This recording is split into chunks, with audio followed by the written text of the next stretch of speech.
size helper is constructed so it will accommodate many different sizes of eggs.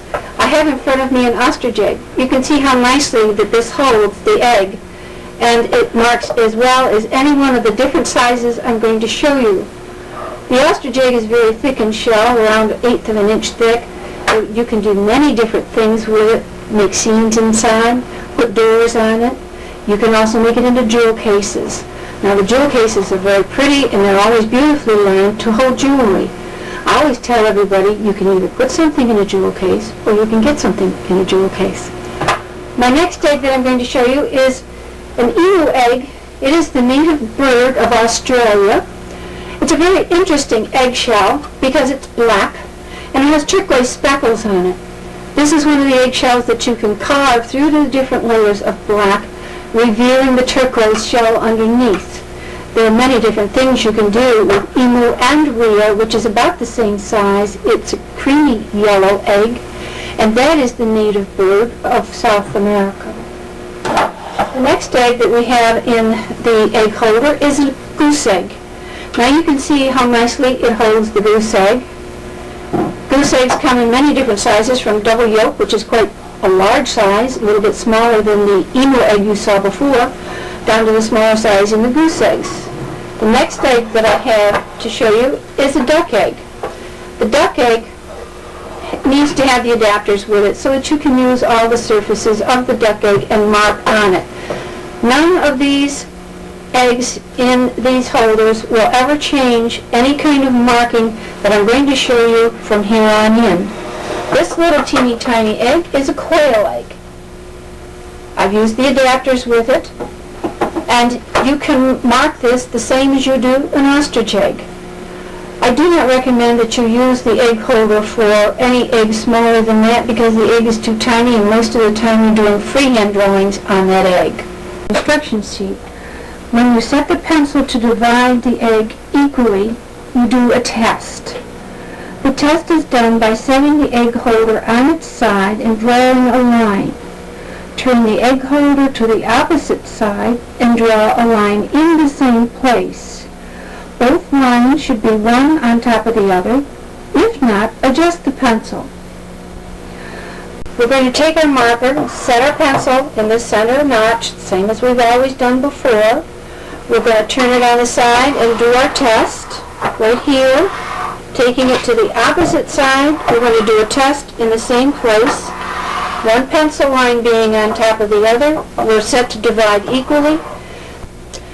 As you start marking with your egg marker, take your pencil and get this block down about halfway.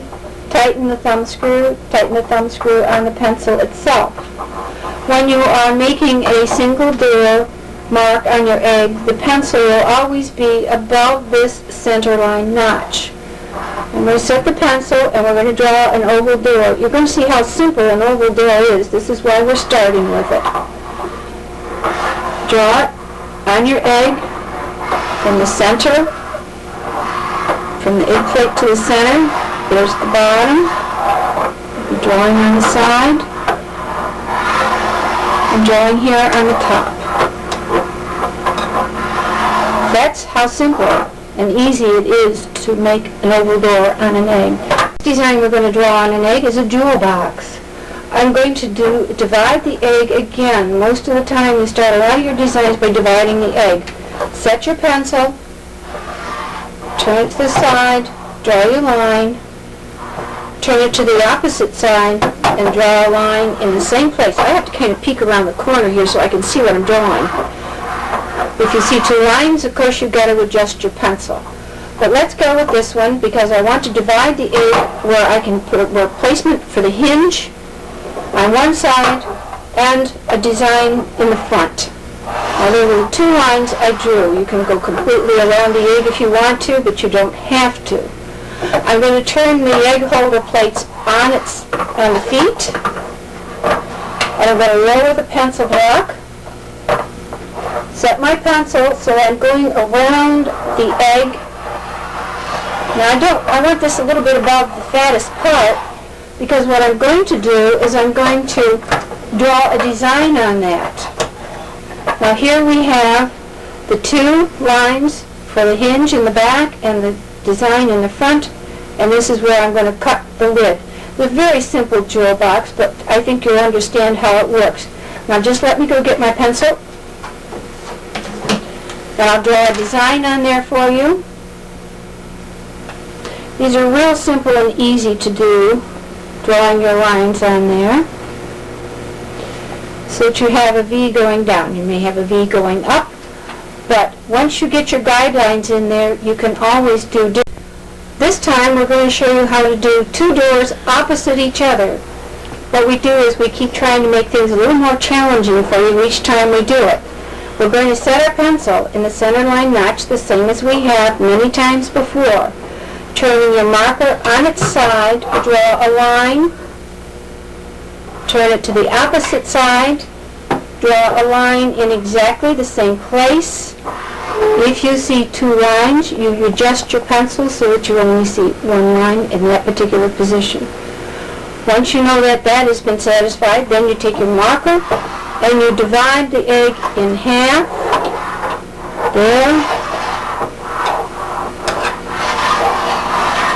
Around on this side, we're dividing in half, and this is also going to divide the doors. But what I'm going to do is turn it over on the other side, one side of the square. We're going to draw another line. Now we're dividing the egg into 4 equal parts. This is how you measure and mark for two doors opposite each other. I'm going to take the marker now and raise my pencil above the center, just like we have for the single door and the double door ovals. Setting the marker on the side of the square, draw your oval door on one side, going completely around the egg for your oval door. Now we're going to go to the opposite side and draw an oval door with the pencil in the same position.